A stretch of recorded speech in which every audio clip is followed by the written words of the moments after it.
How's it going, everybody? It's C-RadTV back here with another video. So, of course, it's time for another Detroit Lions NFL draft preview. So, of course, in the last draft preview, we looked at the top day 2 defensive lineman prospects. And, of course, in this video, we're going to look at the top day 2 linebacker prospects.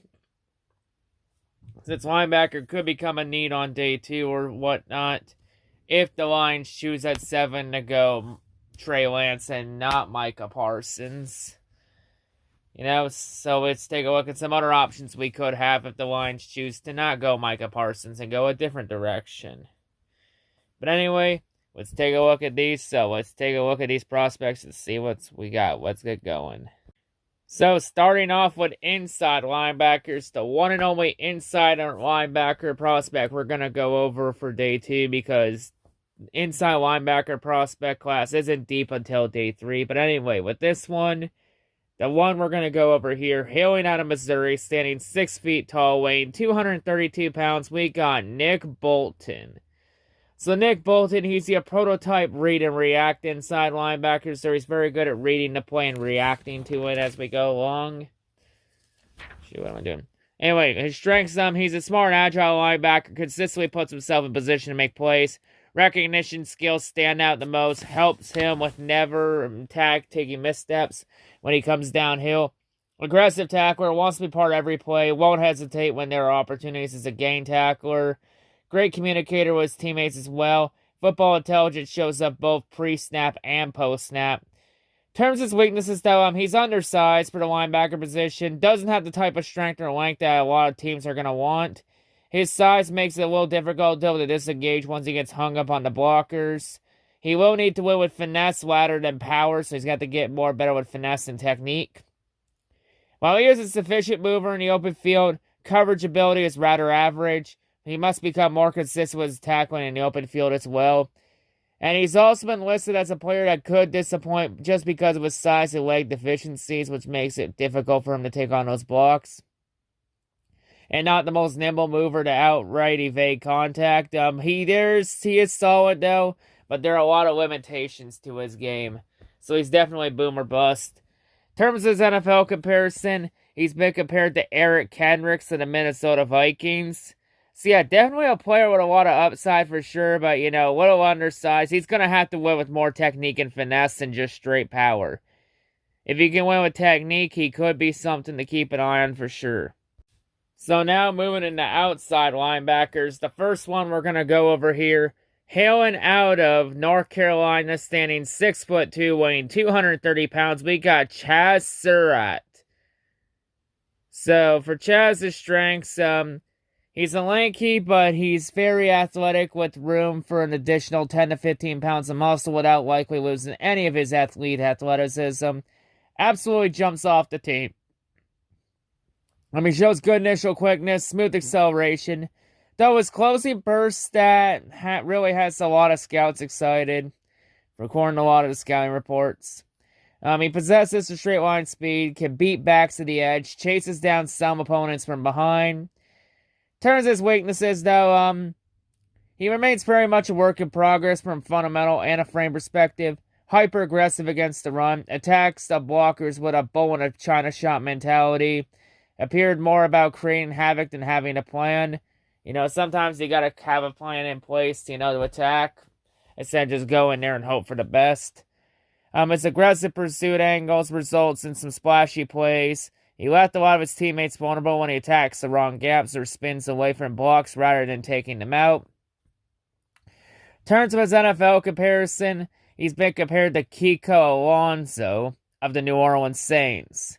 Yeah, player with a lot of upside, but definitely it's going to take some seasons of development and some time in the NFL, getting used to the NFL game. And definitely a lot of things to work on. Always room for improvement. But yeah, definitely someone maybe in the long run if he pans out well for sure. Next player we're going to go over here, hailing out of Michigan. Standing 6'1", weighing 236 pounds. We got Cameron Macron. So for Cameron's strengths, he flashes quick speed, excellent range, offers money backer like speed to both close in on tackles and offers sideline to sideline range. Moves well, handles short cover assignments at a promising rate.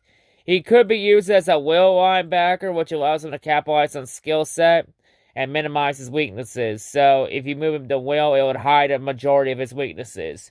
Because in terms of his weaknesses, often he gets stuck on the blocks rather easily, leaves him a non-factor in the run game. He's quick in coverage, doesn't offer much length nor extraordinary arms to swat passes, so he's got to learn to jump up and swat that ball away and use his hands as decoration.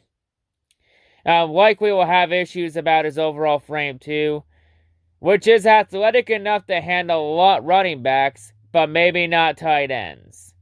In terms of his NFL comparison, he's been compared to Quentin Alexander, the New Orleans Saints. So a player with some upside for sure, though, but if you want to really hide as many weaknesses as you want from him, maybe it's best to use him as a will, but definitely someone to keep an eye on for sure. Next player we're going to go over here, hailing out of LSU, standing 6'1", weighing 230 pounds. We got Jacoby Stevens. So Jacoby, he's your prototype explosion outside linebacker, so he's very explosive off the snap. And he's also been listed as a safety too, so he's kind of like a hybrid player. So in other words, he's pretty much this class's version of Isaiah Simmons, someone that really doesn't have a position on the defense. Anyway, in terms of his strengths, he has great athleticism for an in-the-box player, good burst, long speed, has to cover ground, has sufficient lateral agility, should function in coverage roles at an acceptable level, high effort tackles, hard, wants in on every play. He won't dominate blocks, but he does well in identifying ball carriers and plays through contact to make plays. In terms of his weaknesses, though, his man coverage abilities, they are ideal to be put into space against any athletic tight ends or slots receivers, and he may end up playing a pure league side linebacker role in the NFL. Like I said, best to hide as many weaknesses on him as he can if you want him to have any success. Linear athlete, better when he can work in the alley instead of having to make hard changes of direction. If he's asked to play a true safety role, he may not have a desirable range, so he could end up going to linebacker in the end in the pros. In terms of his NFL comparison, he's been compared to Jeremy Chin of the Carolina Panthers. Definitely someone with a lot of upside. Doesn't really have a true position in the NFL. Kind of like Isaiah Simmons when he came in the league last year. But hey, if there's one thing we learned, it doesn't matter if you truly have a position. If you can play football and you can make plays on the defense, anywhere on the field, you will be rewarded greatly in this league. If he can do that, then he could be rewarded greatly in this league. So the next player we're going to go over here, also hailing out of LSU, standing 6'3", weighing 241 pounds, we got Jabril Cox. So Jabril, he's your prototype tackling outside linebacker, so he's very good at tackling and making plays. In terms of strengths, he's smart and instinctive with the length and the strength to take on blockers, has great baseline tools, tracks the ball well, rarely gets lost, sufficient in coverage, holds its own against tight ends, disruptive zone coverage guy, so he's very good in zone coverage. Good athleticism, shows quality bursts for closing to the ball. In terms of his weaknesses, though, his straight line explosive that teams want, but he isn't the smoothest at changing direction, though. His ability to fight through blocks and win with physicality will take time as he learns to deal with those professional linemen finding him at the second level. So, yeah, in terms of him trying to shed blocks at the pros, it's going to take some time and a work in progress. So, definitely some time for sure in development. He saw some uses as a nickel corner in college, but he's more likely to be a pure outside linebacker as a pro. So, he has some experience at nickel corner, which offers some versatility, but still. Anyway, continuing on, his terms of his NFL comparison, he's been compared to Jordan Hicks of the Arizona Cardinals. Definitely is a player with a lot of upside. Definitely going to need to work on a couple things, though. Offers some versatility, which, hey, definitely could be someone to keep an eye on for sure. So the next player we're going to go over here, hailing out of Ohio State, standing 6'3", weighing 240 pounds, we got Baron Browning. So for Baron strengths, he's an explosive athlete, can overwhelm opponents, has incredible range, lateral mobility, can roam from sideline to sideline. He's a Swiss Army knife with nice pursuit, blitzing skills. Also has the athleticism to cover and match up with offensive weapons, whether it be receiver, tight end, running back, whatnot. Diagnosis place between the tackles on the outside, can show strong growth from his grad year. In terms of his weaknesses, though, he looks elite, but he just as often leaves you disappointed. He has been hyped on potential each year, and the growth may never be what his gifts suggest. So there may be times where he looks like he can live up to his potential, but may not at the end. Often he gets fooled by misdirection, and things only get more complicated at the next level. In terms of his NFL comparison, he's been compared to now retired linebacker Carlos Dansby. So definitely a player with a lot of upside for sure, and shows a lot of potential, but he's going to have to learn to live up to it and step up to it. So definitely maybe a little bit of a gamble taking him if he doesn't live up to potential. Maybe someone if you want to take a chance on him. So the next player we're going to go over here, hailing out of Virginia, standing 6'6", weighing 240 pounds, we got Charles Snowden. So for Charles' strengths, has an imposing frame, plenty of room left to fill out, has good initial quickness, snap anticipation, can challenge the edge. While he may lack the top strength at this time right now, he does extend his arms nicely, shows good lateral agility, can set the edge, forces backs wide. He has galloping strides, which help him eat up ground in a hurry. Shows at least some adequate core flexibility, can bend around the edge, and closes a pass rusher. So he has that potential to be a good pass rusher too. In terms of his weaknesses, though, he has kind of like a basketball-like frame with squinty limbs. He currently lacks that take-on strength expected at linebacker, so he may need to put on some weight in order to get to that true potential.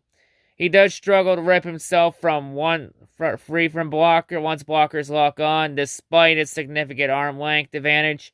He's quicker than he's fast. He lacks that explosiveness to scare NFL pass blockers with his speed rushes. In terms of his NFL comparison, he's been compared to Barkevious Mingo of the Chicago Bears. So yeah, definitely a player with a lot of upside for sure, but maybe needs to put on some weight and get more muscle on in order for him to take on that against NFL blockers to hold his own ground. May need to get a little stronger for sure. But yeah, maybe someone in the long run may need to take a couple years for him to get to his potential, though. So the next player we're going to go over here, hailing out of Ohio State, standing 6'3", weighing 242 pounds, we got Pete Werner. So for Pete's strengths, he's a smart player. He processes quickly, good enough athlete, can change direction, adjust whatever direction the play has gone. He's a dependable tackler, has a patience approach to ensure he isn't constantly making mistakes, so he's a lot more patient with his tackle and his plan, and tries to minimize his mistakes or keep them to a minimum at least. He has a skill set so refined, it's hard to see him being a bust in the NFL. So, really, he has that chance to maybe be a top sleeper and maybe surprise some people if he gets the right good coaching. In terms of his weaknesses, though, shedding blocks may be an issue. His hand usage lacks any polish. He doesn't run with a ton of momentum to overwhelm blockers, so he's going to have to learn to shed blocks better and hold his own.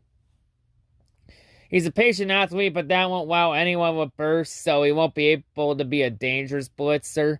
He's better off playing in open space, using his coverage skills and tackling ability to let him shine. In terms of his NFL comparison, he's been compared to free agent linebacker Brandon Marshall. Yeah, player that has a lot of upside and doesn't try to make as many mistakes, but definitely going to need to work on a couple things, though, in order to be really good in this league. Definitely someone maybe for the long run to reach his potential in a couple years. Next player we're going to go over here, hailing out of the University of Alabama at Birmingham, standing 6'7", weighing 255 pounds, we got Jordan Smith. So for Jordan's strengths, he's very raw, but has a high ceiling. Lanky frame, which is surprisingly strong. He's capable of holding ground in the run game, could overwhelm blockers on bull rushes. His line can also play a huge part in his ability to make tackles. Has a huge range of motion, ability to close in quickly, makes him a firing missile at times. In terms of his weaknesses, though, his hand usage will need to improve. There's little or no pass rush plan, struggles to get off blocks because of it. Hey, there's always room for improvement. In the run game, he's commonly pushed to the outside, is rushed outside, and attempts to come around the tackle, removes himself from the play, so he's got to learn to go from the outside to the inside. In terms of his NFL comparison, he's been compared to Deion Jordan of the San Francisco 49ers. Definitely a big, tall athlete. Has a lot of upside for sure. Very high ceiling. Definitely some areas he's going to need to improve on for sure. Definitely going to need good coaching to get him there. Definitely maybe someone to keep an eye on for sure in the long run. And the final outside linebacker, the final player we're going to go over in this video, hailing out of Miami, standing 6'3", weighing 245 pounds, we got Quentin Roach. So for Quincy's strengths, he's a mover, offers great long speed, he's versatile, solid pass rusher, has the athleticism profile to potentially succeed better as a Sam linebacker, so he might be better off playing in a Sam role. He's off the edge, he offers a solid burst and quick hands. In terms of his weaknesses, though, his lack of elite talent anywhere in his pass rush plan.